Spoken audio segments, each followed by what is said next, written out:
The moment my father grabbed my anniversary gift and slammed it onto the floor, the entire banquet hall went silent.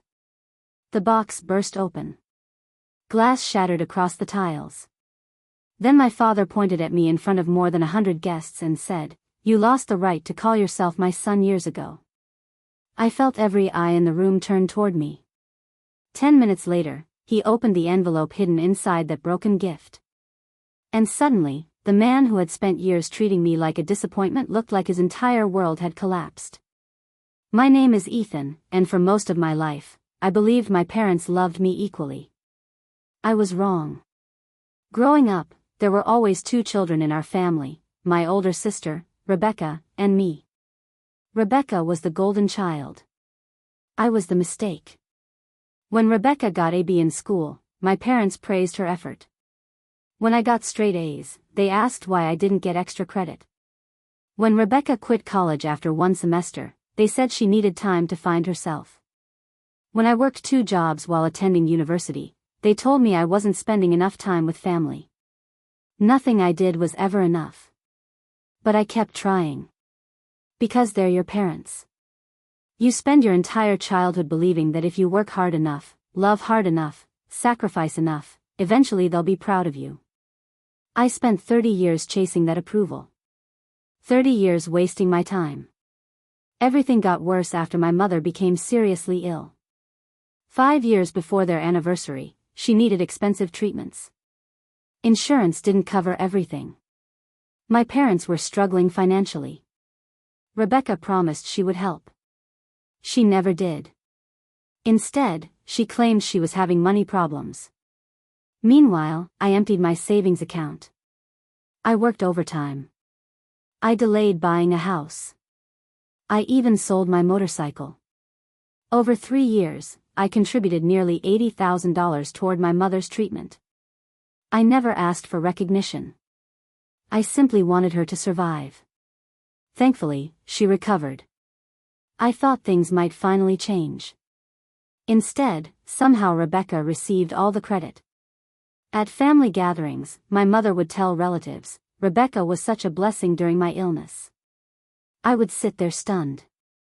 Rebecca barely visited the hospital. Sometimes she wouldn't show up for weeks. Yet nobody corrected the story. Not even my father. The lies slowly became reality.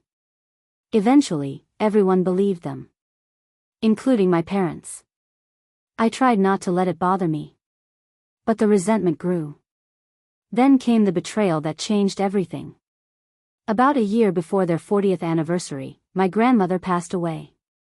She had always been the only person who treated me fairly. After her funeral, the family gathered for the reading of her will. That's when I learned something shocking. Grandma had left me her lakeside cabin. Not Rebecca. Me. I was overwhelmed. That cabin held some of my happiest childhood memories. But before I could even process it, Rebecca exploded. That's not fair. The room became tense. The attorney calmly explained that Grandma had made the decision years earlier. Rebecca looked furious. My father wasn't much better. On the drive home, he actually accused me of manipulating Grandma. I couldn't believe what I was hearing. Are you serious? I asked. You always knew how to make her feel sorry for you, he replied. That sentence stayed with me for months. No matter what happened, I was always the villain. Rebecca was always the victim. Then, 6 months later, another bombshell dropped. A distant relative accidentally revealed something during a family barbecue. What happened to all that money Ethan gave your mother? I froze. What money? The relative looked confused. The treatment money.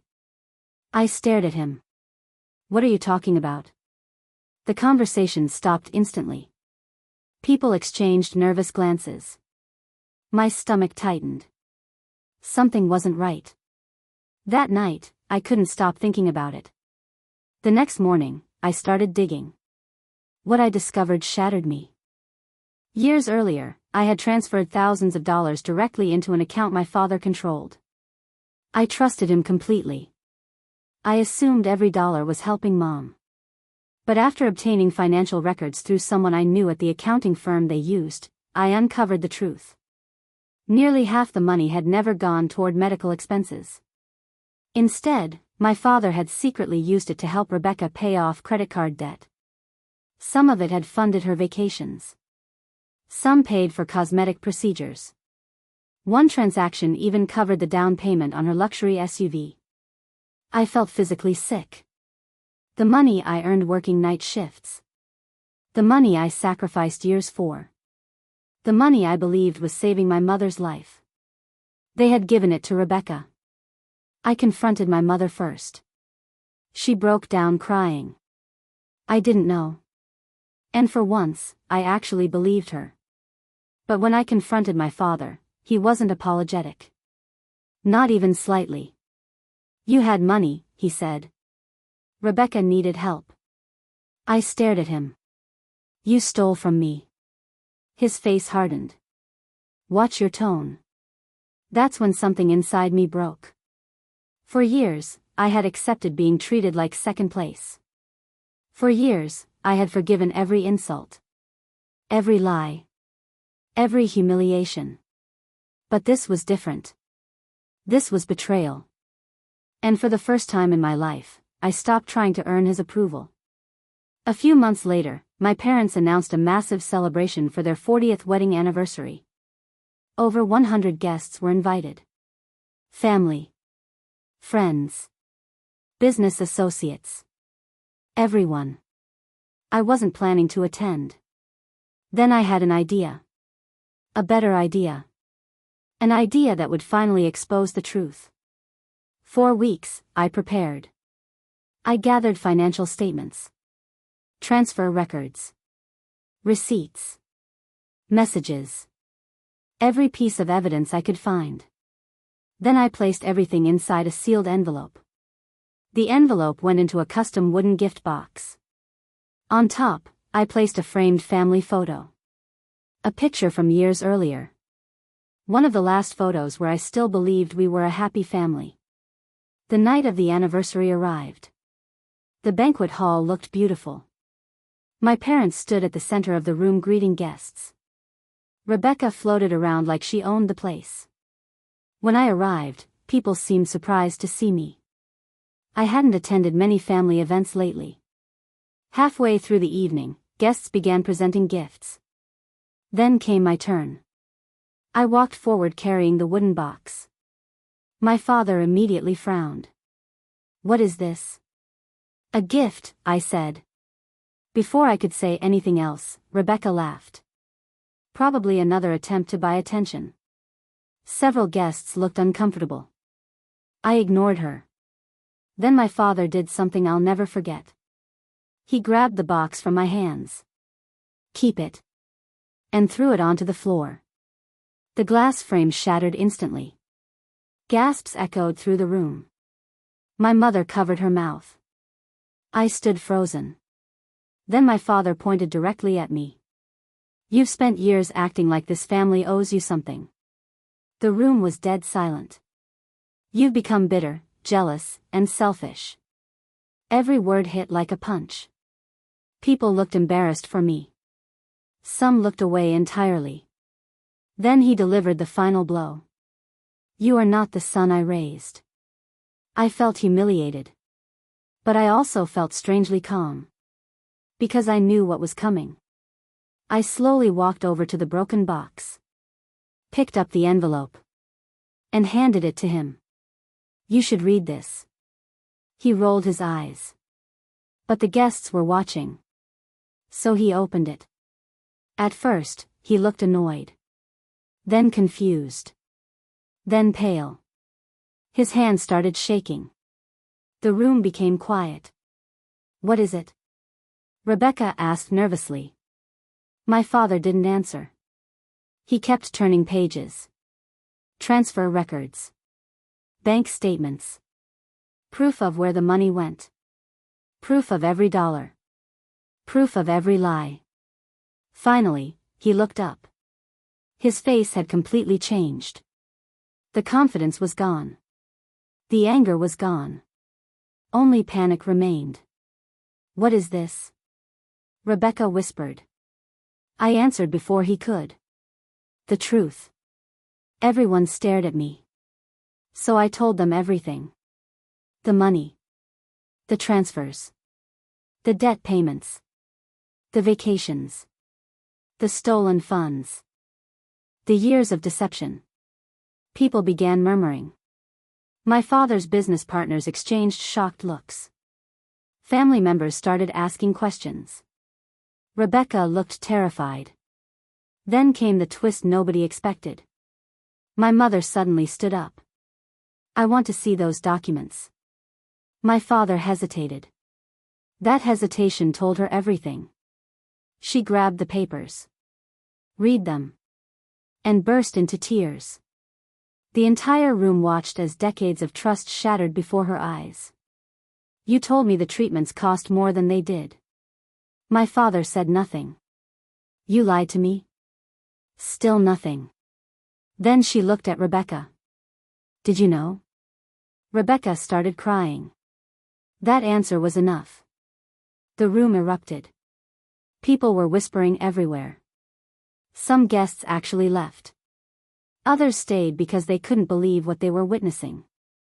Then my mother did something nobody expected. She removed her wedding ring. Right there in front of everyone. And placed it on the table. My father looked stunned. 40 years of marriage. And suddenly everything was unraveling. The anniversary party ended in complete chaos. Over the following months, the consequences were brutal. My mother filed for divorce. The financial investigation uncovered even more hidden transactions. Apparently, Rebecca had been receiving money for years. Far more than anyone knew. Family members who once defended her stopped answering her calls. My father's reputation collapsed. Business partners distanced themselves. Friends disappeared. The man who had spent decades protecting lies suddenly found himself standing alone. As for Rebecca, karma finally caught up with her. Without constant financial support, her lifestyle crumbled. The expensive car was repossessed. Debt collectors started calling. For the first time in her life, nobody could rescue her. And me? For a while, I struggled. Not because I regretted exposing them. Because I had finally accepted something painful. My father was never going to become the man I wanted him to be. Some truths hurt. But they also set you free. Almost a year later, my mother visited the lakeside cabin Grandma had left me. We sat on the porch overlooking the water. For a long time, neither of us spoke. Then she quietly said, "I'm sorry." I looked at her. For once, she wasn't making excuses. She wasn't defending anyone. She was simply telling the truth. I should have protected you. Tears filled her eyes. And I didn't. For the first time in decades, I felt seen. Not as the family scapegoat. Not as the forgotten son. Just as me. The anniversary gift my father threw onto the floor wasn't really a gift at all. It was a mirror. A reflection of everything our family had become. The lies. The favoritism. The betrayal. And when my father finally looked inside, he saw the truth staring back at him. By then, it was too late to put the pieces back together. But sometimes justice doesn't come from revenge. Sometimes justice comes when the people who spent years rewriting your story are finally forced to read the real version. And on that night, in front of everyone who mattered, they finally did.